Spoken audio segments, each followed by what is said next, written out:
النهارده بقى هنعمل احلى شويه كبده وسجق. المنظر ده يا جماعه بيحسس ان انا كده واقفه على عربيه كبده وسجق، وبقى باكل واشم في الريحه الجميله والحاجات اللي احنا بنحبها. بس بقى معمول في البيت بطريقه سهله جدا، ما خدش مني تقريبا ممكن ساعه ولا حاجه، وحلوه قوي وطريقه نظيفه. ضامنين مكوناته وضامنين الكبده انها بلدي نظيفه، والسجق كويس، حاجه احنا ضامنينها وضامنين مكوناتها والجوده بتاعتها ونظافتها طبعا اهم حاجه، وان احنا عاملينها في البيت ده كفايه اصلا لكل الكلام ده. بصوا شكلهم حلوين ازاي، حلوين جدا. انا كاترين هتكونوا معايا لمده 10 دقايق. هنعمل احلى شويه كبده وسجق هتعملوه في البيت، مش هيكلفكم اي حاجه خالص غير شويه الكبده شويه السجق وباقي الخضار كله موجود في البيت. بصوا طعمهم تحفه ومكوناتهم اسهل وبسيطه جدا، حاجه كلها موجوده في البيت ان شاء الله تكون موجوده. ويلا بينا نشوف الطريقه. اول حاجه معانا نص كيلو سجق، هناخد منه حتتين او 3 على حسب يعني، على جنب كده عشان دول هنقطعهم من غير اي حاجه. وباقي النص كيلو هنخليه برضو لوحده. معانا فلفل، طماطم، بصل، حسب الرغبه والكميات دي انتوا براحتكم، انا بحب ازود بالمنظر ده. هنقطع البصل والفلفل والطماطم جوليان او مربعات حسب ما انتوا عايزين تقطيع براحتكم. معانا بقى حله فيها ميه بتغلي على النار، هنحط فيها الكميه الاكبر من السجق اللي احنا مش هنقطعها، عشان تاخد لها سلق مثلا 10 دقايق ربع ساعة تشد نفسها كده. دي الكمية الكبيرة اللي احنا هنحطها. وكمية تانية زي ما انتوا شايفين انا قطعتها صغير خالص، يعني مربعات قد عقل الصباع كده.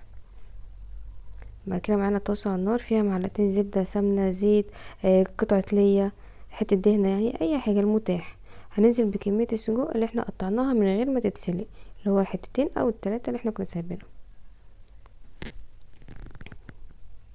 هنقلب فيهم كويس ونحاول نخرج اللحمة من جوه، يعني نفضل نهرس فيها كده عشان نخرج اللحمة.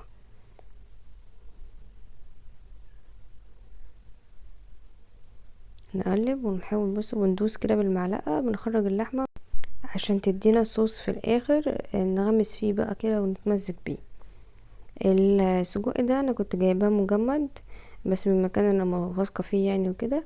انت ممكن تجيبه من الجزار برضو يكونوا واثقين فيه، او تجيبوه مجمد برضو، اي حاجه مش هتفرق. وعايزه اقول طعمه بيبقى حلو جدا، ما بيختلفش كتير. بالعكس انا بحب المجمد اكتر من اللي من عند الجزار، انا جربت الاتنين وده عجبني اكتر. كده بعد ما خلاص استوى او بقى تقريبا مستوي، هننزل بقى بالبصل اللي احنا مقطعينه جوليان او مربعات كبير او صغير، وكميه زي ما انتوا عايزين، كل حاجه زي ما احنا عايزين.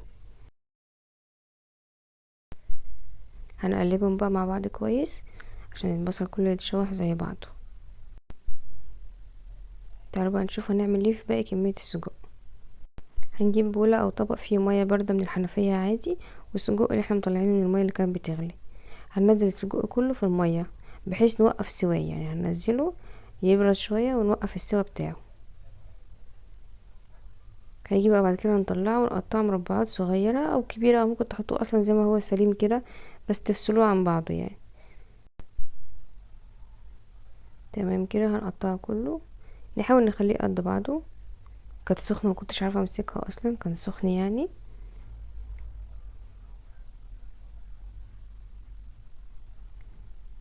خلص بقى كميه السجق كلها. هننزل بقى بالطاسه اللي كان فيها السجق مع البصله، هننزل بالفلفل، هننزل بكميه الفلفل كلها، وممكن تحطوا فلفل حامي لو عايزين، او ممكن كمان فلفل الوان، بس هو كده تمام قوي يعني. هنقلبهم بقى مع بعض كويس. واما يوصلوا المرحله دي هننزل بالطماطم اللي احنا مقطعينها برضو. فدي تقريبا اخر مرحله الطماطم دي، يعني عشان خاطر ما تتهريش، مش عايزينها عصير، يعني عايزينها تبقى ايه، مستويه حلوه خالص. واول ما الطماطم تستوي وتاخد وقتها براحتها، هنجيب السجق اللي احنا سلقناه وقطعناه، مش ني، ده اللي اتسلق واتقطع زي ما كنا مقطعينه من شويه.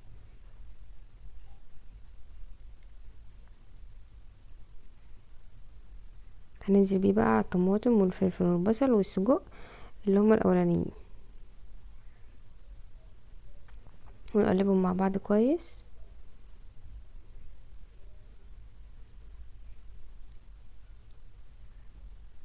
بعد كده بقى هنحضر البهارات بتاعتنا. معانا شويه توم، معلقتين كبار توم مثلا.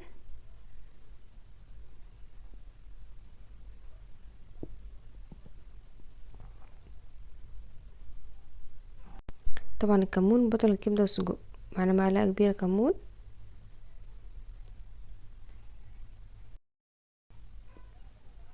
ومعلقة كبيرة كزبرة،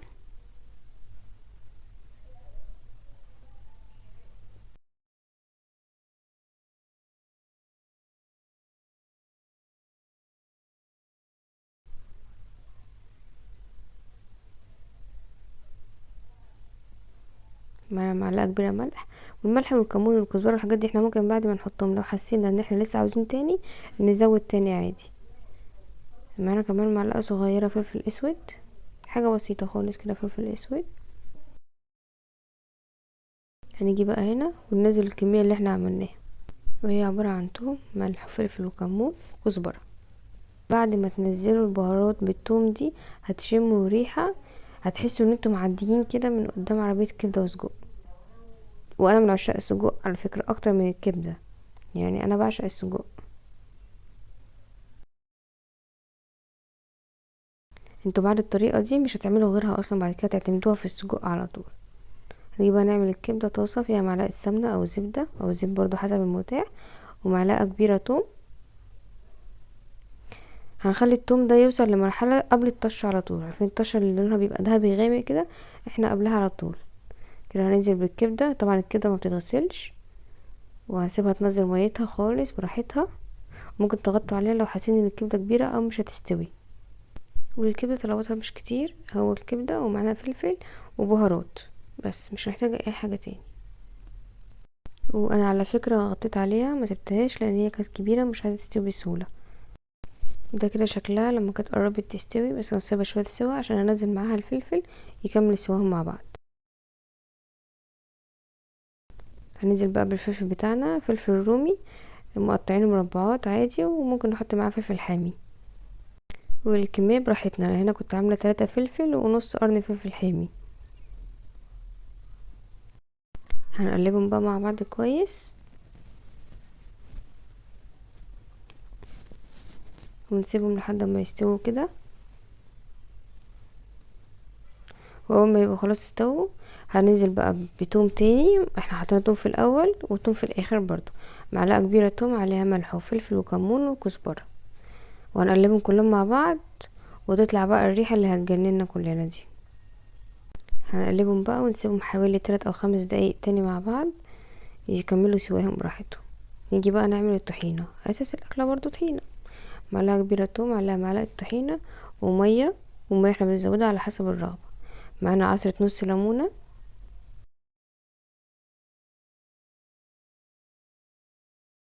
وهنقلبهم بقى مع بعض عشان الطحينة تبقى حلوة وكريمي. كل ما هنقلب اكتر كل ما هتبقى كريمية، شكلها احلى وطعمها احلى. ونزود مية بالتدريج، انا احتاجت حبة صغيرين تاني محتاجتش كتير.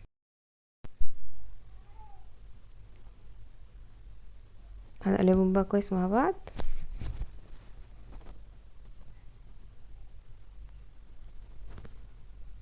معانا معلقة كبيرة خل،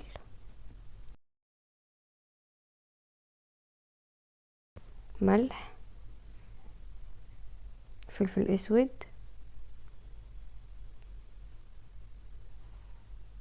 توم باودر. كل حاجة ربع معلقة، من كل حاجة من دول ربع معلقة صغيرة. بصل باودر،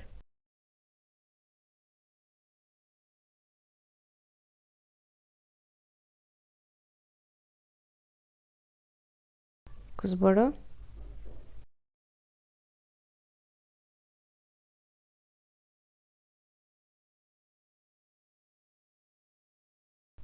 كمون.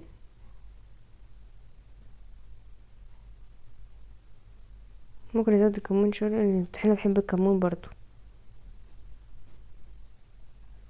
واخر حاجة معانا رشة صغيرة كده من الشطة. هنقلبهم بقى ونمكسهم كلهم مع بعض كويس عشان كل حاجة تبقى شاربة من كل حاجة وكل حاجة تدوب، عشان الطحينة كلها تدوب في الملح والكزبرة وكل الحاجات دي تدوب مع بعضها، وكده تبقى طحينة معانا خلصت. نيجي بقى لمرحلة الاكل. عظمة، تحفة. يا لهوي بقى على السجق وجمال السجق، خرابي. الله بقى لو كمان في شوية مكرونة، ياه.